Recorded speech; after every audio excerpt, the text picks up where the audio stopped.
Deus conhece todas as coisas, conforme 1 João capítulo 3, versículo 20. Deus conhece a si mesmo e todas as coisas de maneira exaustiva, eterna e imutável. Ele conhece suas próprias perfeições, planos, ações e metas. É o que nos é declarado em Salmo 147, versículo 5, Isaías 46, versículo 10, Atos 15, versículo 18. Ele conhece milhares e milhares, miríades e miríades de anjos, Daniel 7, versículo 10. Conhece o além e o abismo, Provérbios 15, versículo 11. Conhece todos os nossos pecados, Salmo 69, versículo 5. Cada pensamento oculto, Salmo 139, versículo 2. Cada grama de nosso sofrimento, Salmo 56, versículo 8. Ele prova sua divindade conhecendo infalivelmente o passado, o presente e o futuro. E Jesus, o Filho eterno do Pai, possui a plenitude da divindade, incluindo o atributo da onisciência, conforme João 21, versículo 17.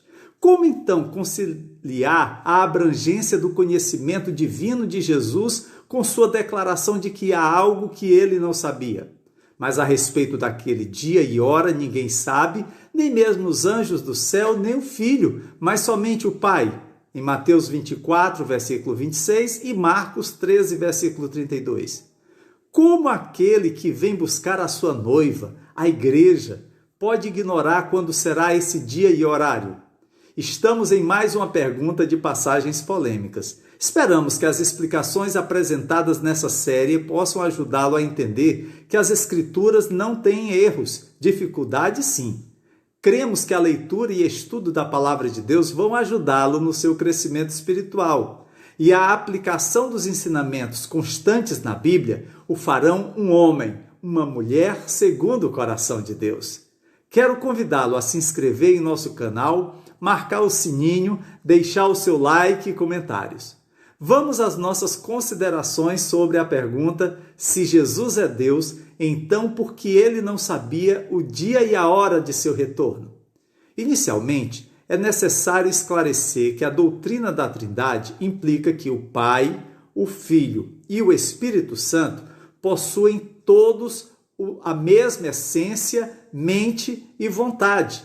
As três pessoas não constituem uma espécie de comitê social, no qual um membro poderia possivelmente reter informações de outro. Em vez disso, o que uma pessoa da Trindade conhece, as outras duas também sabem, exaustiva e eternamente, como o único Deus, mas, claro, sem obscurecer ou negar suas identidades como pessoas distintas e que se relacionam entre si. Assim, a segunda pessoa da Trindade, o Filho, não é ou nunca foi ignorante de qualquer coisa. A doutrina da Trindade e a revelação bíblica excluem tal noção. Como fonte infinita e imutável de todo o conhecimento, Deus nunca aprende nada.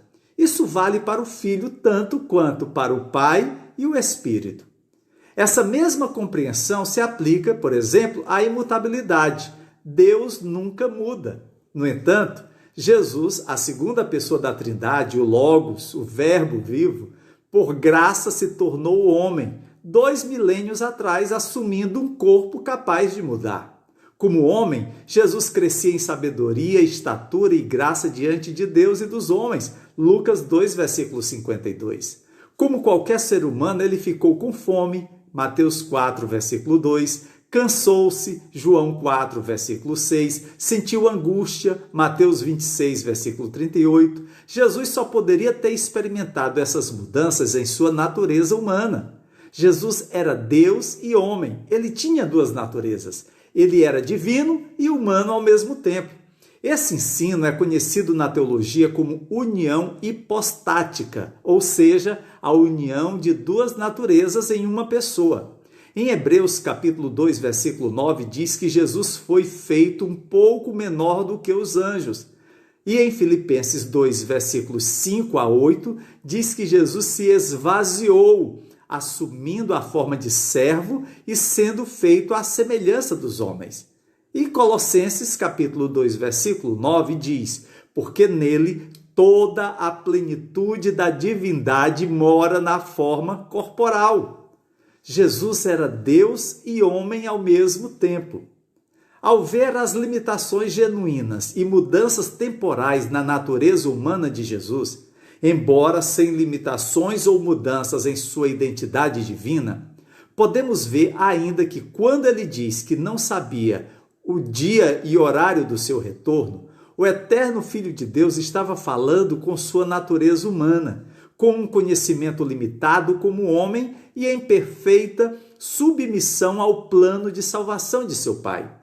Para aqueles que afirmam que Jesus não é Deus por não saber de algo, Apocalipse 19, versículos 12 e 13, representa um problema para Deus, pois o texto diz: os seus olhos são chama de fogo, na sua cabeça há muitos diademas, tem um nome escrito que ninguém conhece, senão ele mesmo. Está vestido com um manto tinto de sangue e o seu nome se chama o Verbo de Deus. Ou seja, apenas o Verbo de Deus, Jesus, conhece esse nome, mas ninguém, nem o Pai o conhece. Então, Deus Pai não pode ser Deus? Obviamente, a lógica dos críticos não é boa, não é correta. Uau, terminamos. Não exatamente. Jesus não disse essas palavras apenas para nos deixar um enigma teológico.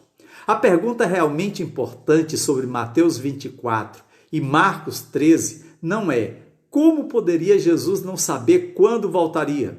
A questão mais importante é por quê. O contexto de Mateus 24 revela que a declaração de Jesus no versículo 36 tem 4 objetivos.